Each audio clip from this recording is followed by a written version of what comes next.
Alright, so today we're going to look at section 5.3, diagonalization. Now, diagonalization, a big long word, and really it comes from diagonalize. What we're looking to do is, here's our goal, right? So we'd like to take a given matrix, any matrix A, and we'd like to somehow or another come up with a diagonal matrix. Remember what that means is it's got entries only on the diagonal and zeros everywhere else, which somehow or another encapsulates some of the main portions of A, right? And so more specifically, what we're actually going to do is we're going to write A as a product of three matrices, where P is any matrix. It's going to be some matrix. D is diagonal, and this is the inverse of the one that we started with. And we're going to see that that's got a couple of good things to it. Now, this idea of diagonalization, diagonalizing a matrix, is actually a pretty important idea in lots of applications of linear algebra. We're not really going to get to see many of these. They're a little bit beyond what we're going to get to. So data compression is actually it's a huge topic, right? So when you want to send stuff over the internet or anywhere else, you need to compress your data in a way that doesn't lose too much of what you want. So we can take an image and compress the data so that we actually have to only send 20% of the data, but the image is not, a normal person looking at the image wouldn't notice too much of a difference. And that's a pretty huge deal. And this process of diagonalization plays a big role in that. And one of the reasons that it does is because diagonal matrices are nice, and for a couple of reasons. Okay, so the one reason, at least for us today, will be to notice this. Right, so if D is diagonal, so that is, so for instance, if I just had a matrix, let's say a 1, 3, minus 1. Here's a 3 by 3 diagonal matrix. Right? And if I square it, and what I mean by that is I just multiply that matrix by itself. So let's make some space for that. So if I square this, that is, if I just multiply this matrix by itself, let's see what we're going to get. And we'll just work through this by hand. 1, 0, 0, so that's 1 times 1, plus 0 plus 0, 0, 0, 0, 0, 0, 0, 0, 0, 0, 0, 3 squared, 0. We're going to have a 0 here, we'll find a 0 here, a 0 here, and then a minus 1 times minus 1 here. So notice what we've done. If I square D, all that I really end up doing is squaring the entries along the diagonal.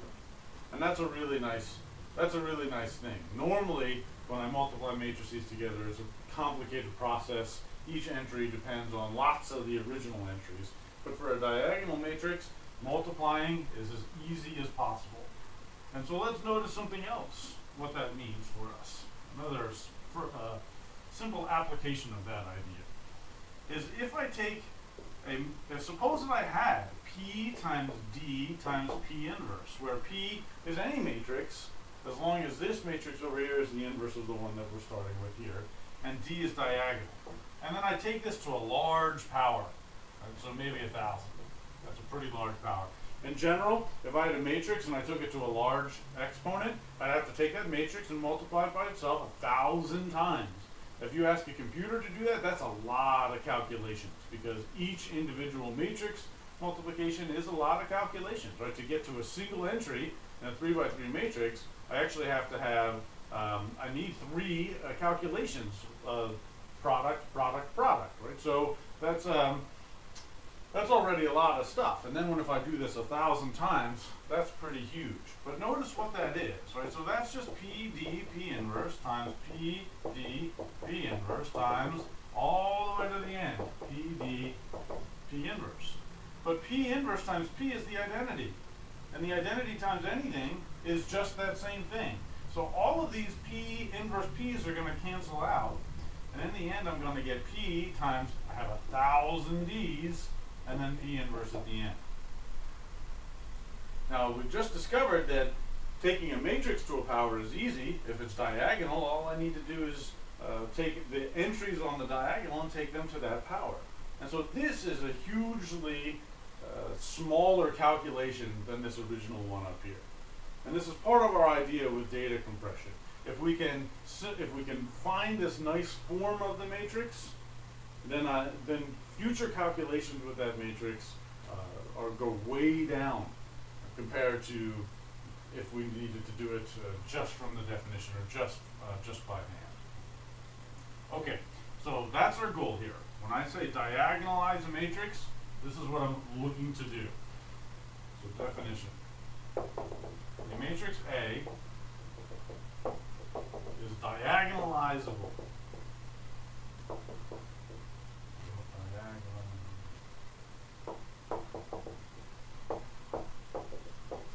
If I can write A as P, D, P inverse, where D is diagonal.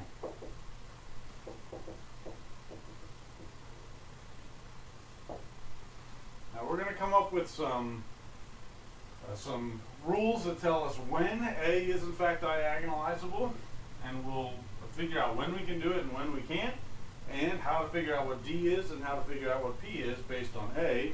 This is in chapter 5, which is eigenvalues and eigenvectors, and they play a central role in finding this diagonalization of the matrix. But this is our definition. It's diagonalizable if we can find these things.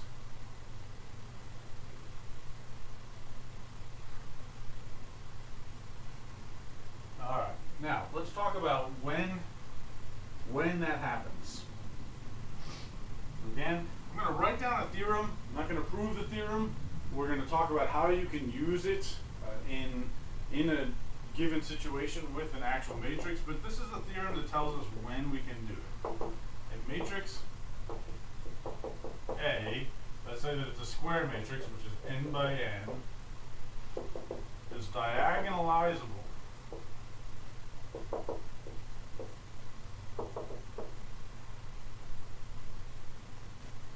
if A has n linearly independent eigenvectors v1 through vn with eigenvalues lambda 1 through lambda n,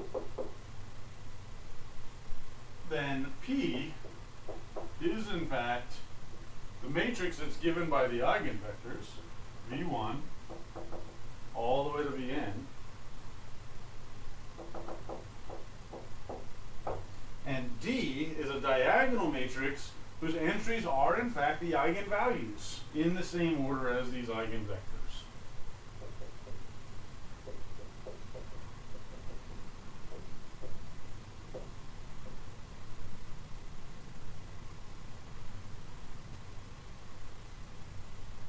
Okay, and it's a bit of a mouthful. We're going to see how to make this work, and we're going to practice it with a bunch of examples to hopefully convince you that it's true. But it is true, and all we really have to do here is to be able to use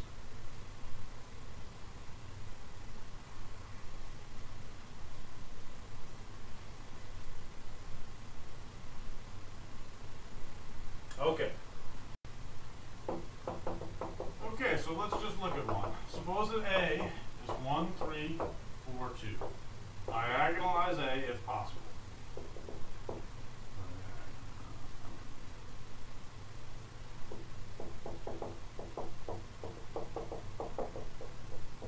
And so what that means is we need to figure out if A is diagonalizable, which means according to our previous theorem, we need to decide if A has 2 linearly independent eigenvectors. So we need to start by looking at the eigenvalues. So I need to start by looking at A minus lambda I and taking the determinant, which is the determinant of 1 minus lambda, 3, 4, 2 minus lambda, which is 1 minus lambda, 2 minus lambda minus 12, which is 2 minus lambda minus 2 lambda is minus 3 lambda plus lambda squared minus 12 is lambda squared minus 3 lambda minus 10. But 10 is 5 times 2, so this makes lambda minus 5, lambda plus 2. So we see that lambda is 5 or minus 2. And those are our eigenvalues for this matrix. Remember that if I have eigenvalues, that eigenvectors corresponding to different eigenvalues are automatically linearly independent, which means that I am going to be able to diagonalize this matrix because I'm going to get an eigenvector for this, and I'm going to get an eigenvector for this, and those make the two eigenvectors that I need. Lambda equals minus 2 and 5. So let's look at lambda equals minus 2 and find the eigenvector. So then I'm looking at a minus 2, a minus minus 2 times I, which is a plus 2I, which makes, I'm adding 2 on the diagonal, which makes 3 and 4, which makes 3 and 4. This row reduces to 1, 1, 0, 0. Which means that I'm looking at 1, 1, 0, 0, 0, 0, which corresponds to x1 is negative x2, and x2 is free, which means that I have x1 times minus 1, 1. Because this makes, I have x2 times minus 1, 1. Because this makes negative x2, x2, which is what I need. So the eigenvector corresponding to lambda equals minus 2 is minus 1, 1. Our other eigenvalue was 5, so let's see what happens there.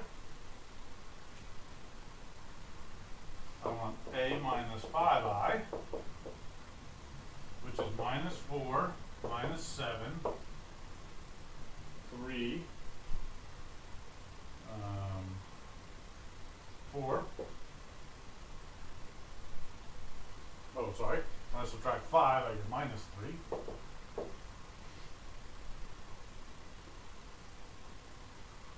Well, this corresponds to 1 minus 3/4, 0, 0, when you row reduce.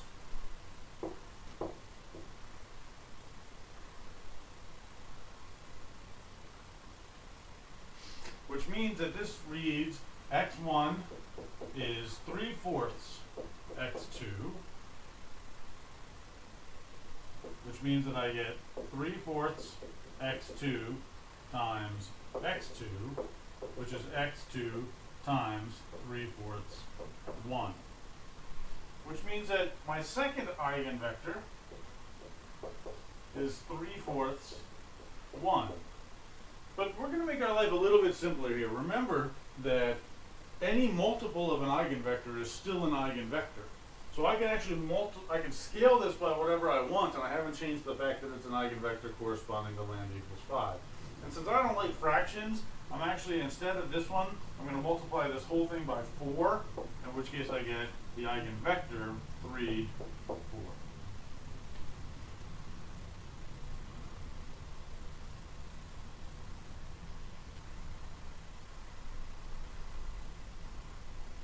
Okay, so now I have two eigenvalues, and I have two eigenvectors, which means that I can write down, right from those things, P and D. D is the diagonal matrix made out of our eigenvalues. So minus 2 and 5. P is a matrix where I list the eigenvectors in the same order that I listed the eigenvalues. So this will be minus 1, 1, and this will be 3, 4.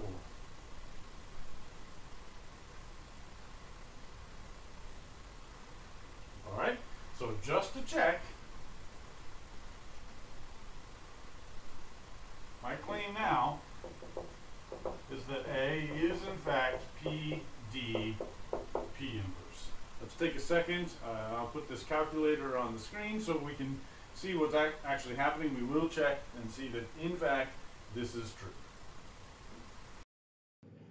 Okay, so we are actually going to use our Mathematica program to verify that P, D, P inverse is in fact our matrix A.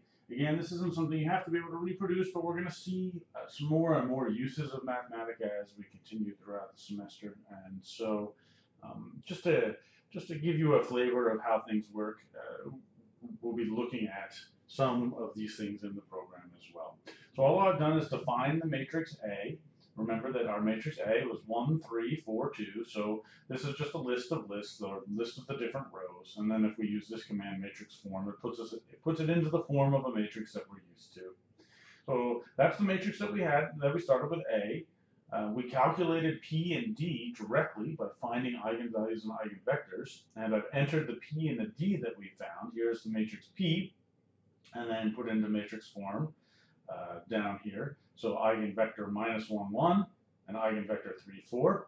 We also calculated our matrix D, the diagonal matrix. I couldn't actually just call it D because capital D is a protective symbol. It means something special for Mathematica. So I called it DG for diagonal. Again, remember that -2 was the eigenvalue corresponding to -1, 1, and 5 was the eigenvalue corresponding to 3, 4. And so finally, I calculated P times, so just a period is the notation for matrix multiplication in Mathematica. So P times D times the inverse of P, and we found that in fact we get the matrix A that we started with back. And so that's great, and that works out just fine. But just to notice something else here while we're at it. What I did next was just to show you that the order in which we create P and D actually doesn't matter. I've also created a matrix, this is an alternate version of the matrix P, where the eigenvectors are in the opposite order. So I put 3, 4 first, and -1, 1 second. I also created an alternate form of the diagonal matrix, where I put the 5 corresponding to 3, 4 first, and then -2 comes second. And then I also calculated P, this new P, times D times the inverse of the new P, and to see what we get. And notice that we still get back to the matrix A. So the order that you make your matrix P and your matrix D actually doesn't matter, as long as you make sure that you line up the eigenvalues in the same order that your eigenvectors are lined up. All right, so we're going to look at another one. In this example, I've given you the matrix A, and I've given you the eigenvalues. We have two eigenvalues, 1 and 5, and those are the only eigenvalues for this matrix. I've done that just to save some time here. This is a bit of a lengthy process, but we could calculate these via our methods from the previous section to calculate the eigenvalues. We still do need to find the eigenvectors. Now remember that in order to diagonalize a matrix, I would need 3 linearly independent eigenvectors. Now that is possible, even though I only have 2 eigenvalues. Because remember, I may have 2 different eigenvectors that correspond to the same eigenvalue. So we'll need to check that and see what happens. Right, so let's just start and see what happens. If lambda is 1, then in order to find an eigenvector, I'm going to take A minus 1 times I, which is just A minus I, which is the matrix. I'm taking 1 off of the diagonal, which is now 1, 2, 1. I still get 2 minus 1, minus 1, 1, minus 1, minus 2. Notice that this row is exactly the same as this, so if I subtract, this goes to 0. If I add, the third goes to 0. So when we row reduce, we get 1, 2, minus 1, and 0 is everywhere else. Again, you could just put that into your calculator and row reduce, that's also fine. So this is our reduced row echelon form. So what we're actually looking at is 1, 2, minus 1, 0, 0, 0. And this becomes x1 is negative 2x2 plus x3, if I bring these two over to the right, and then x2 and x3 are free.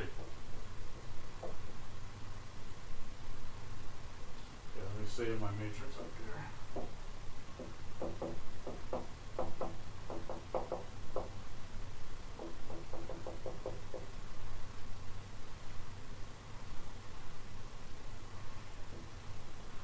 Okay, so what that corresponds to, x1, x2, x3, which is negative 2x2 plus x3, x2, and x3, because these are the free variables, which then I can write as 2.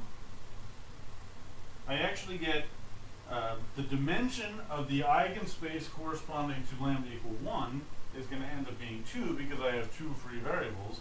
This is written as x2 times minus 2, 1, 0 plus x3 times 1, 0, 1. Right, if I pull out the x2 coefficients and I pull out the x3 coefficients, this is what I get. So for lambda equal 1, I actually have 2 eigenvectors, minus 2, 1, 0, and 1, 0, 1. And that can happen. So a single eigenvalue gave me 2 eigenvectors. Now we have to look at our other eigenvalue and find the corresponding eigenvector. Let's do that. And so now we still need to try lambda equal 5 and look at our eigenvector, look for an eigenvector there, which means I'm looking at a minus 5I, which means 5 off the diagonal entries. So that'll be minus 3, minus 2, minus 3, and nothing else changes. If I take the, if I look at this and I row reduce it, what I get, I've done this already, is 1, 0, 1, 0, 1, 1, 0, 0, 0. So that's just what you get if you row reduce this matrix, which means that we're looking at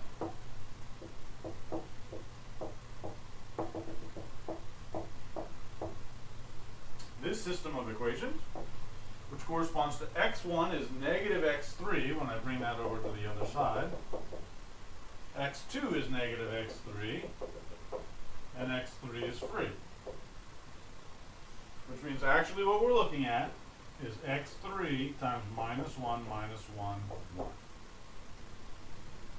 So our lambda equals 5 corresponds to v3 is minus 1, minus 1,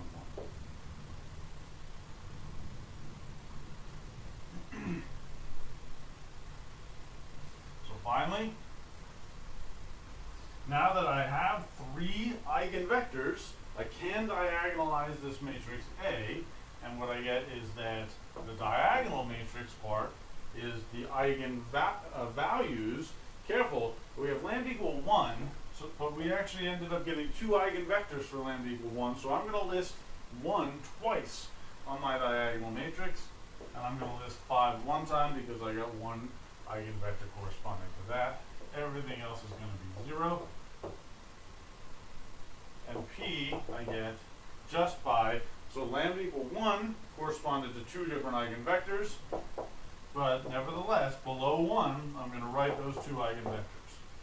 So there's V1, there's V2, and then V3 corresponded to lambda equal 5, which is minus 1, minus 1, 1. And again, this one, you can go back and check in your calculator, but it does work. It is true that A is P, D, P inverse. One other point here, though. I could have actually rewritten these in a different order. I could have written 5, 1, 1, or 1, 5, 1. And everything would have worked as long as I would have kept the arrangement down here in the right way as well. Right? So I just need to make sure that no matter how I write my eigenvalues, the eigenvectors correspond in the same order to the eigenvalues of the diagonal matrix. All right, let's look at another one.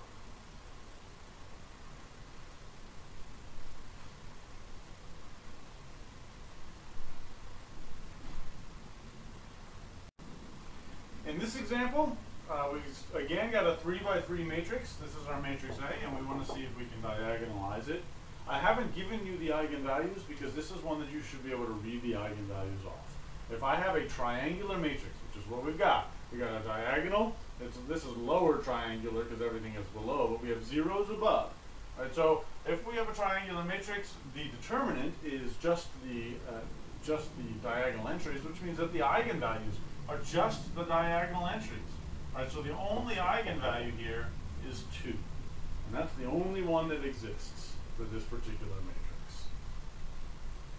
Okay, now, so as far as finding eigenvectors, I would be looking at A minus 2I, which is 0, 0, 0, 2, 0, 0, 2, 2, 0. And this row reduces to 1, 0, 0, 0, 1, 0, 0, 0, 0. Which means that we're looking at 1, 0, 0, 0, 1, 0, 0, 0, 0, 0, 0, 0. But I can see right at this step that we cannot diagonalize this matrix. Because for the eigenvalue 2, we have only one free variable, which means that we're only going to end up getting one eigenvector.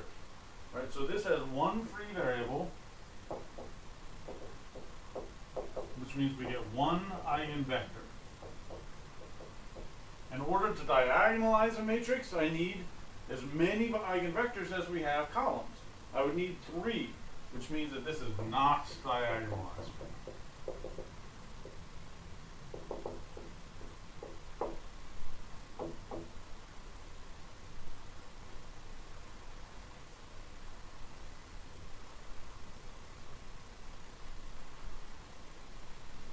All right, let's look at just one more.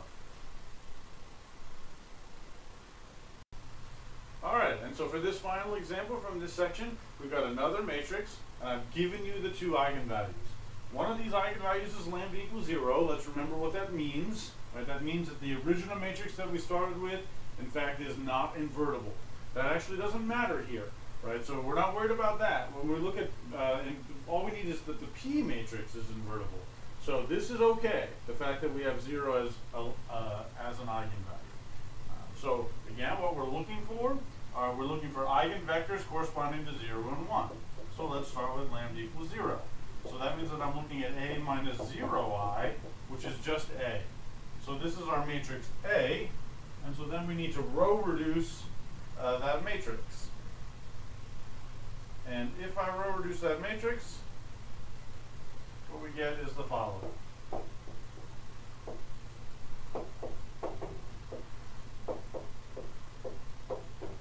I see one free variable, which means I'm going to get one eigenvector corresponding to lambda equals 0. So this is, if I turn that into a system of equations by adding zeros at the end, this becomes x1 is x3, x2 is negative x3. Sorry, that's supposed to be a 0. It's supposed to be a 0, otherwise I wouldn't be in reduced echelon form. And that x3 is 3. Which means that my eigenvector is x3 times 1 minus 1, 1.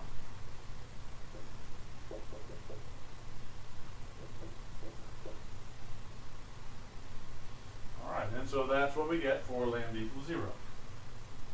For lambda equal 1,